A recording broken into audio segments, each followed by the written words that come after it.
ব্রিটেনের Birmingham university লাইব্রেরিতে ১৩৭০ বছরের আগের লেখা পবিত্র কোরআন পাওয়া গেছে। রেডিও কার্বন পরীক্ষায় নিশ্চিত করা হয়েছে কোরআনটি লেখার সময় মহানবী হযরত মুহাম্মদ সাল্লাল্লাহু আলাইহি ওয়াসাল্লাম জীবিত ছিলেন। মোয়াজ্জেম হোসেনের ডেস্ক রিপোর্ট।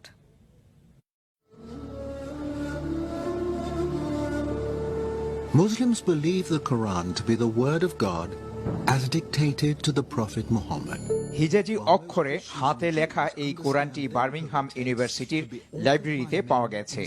এটি লাইব্রেরির পুরনো গ্রন্থের সেকশনে, যেখানে মধ্যপ্রাচ্য বিষয়ক বিভিন্ন পুরনো গ্রন্থ ও দলিল রক্ষিত ছিল, সেখানে পাওয়া গেছে, যেটি তারা বলেন গত ১০০ বছরে তাদের কারো নজরে পড়েনি।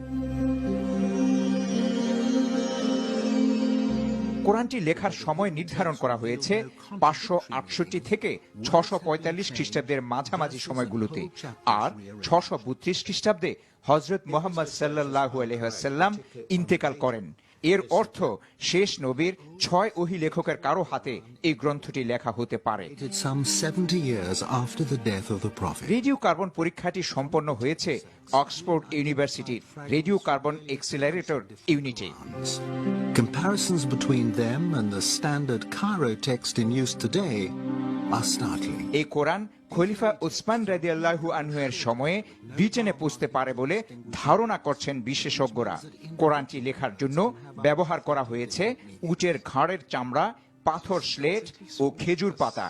যাচাই করে তারা বলছেন পুরনো এই কোরআনটির সাথে বর্তমানে ব্যবহৃত কোরআনের কোনো পার্থক্য নেই। ইসলামের প্রথম যুগে লেখা এই কোরআন পাওয়ায় উচ্ছ্বাস ও গর্ব প্রকাশ করেছেন বিশ্ববিদ্যালয় কর্মকর্তারা।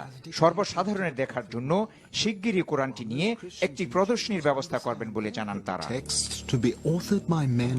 Hossain, Moazzem Hossain, NTV international desk.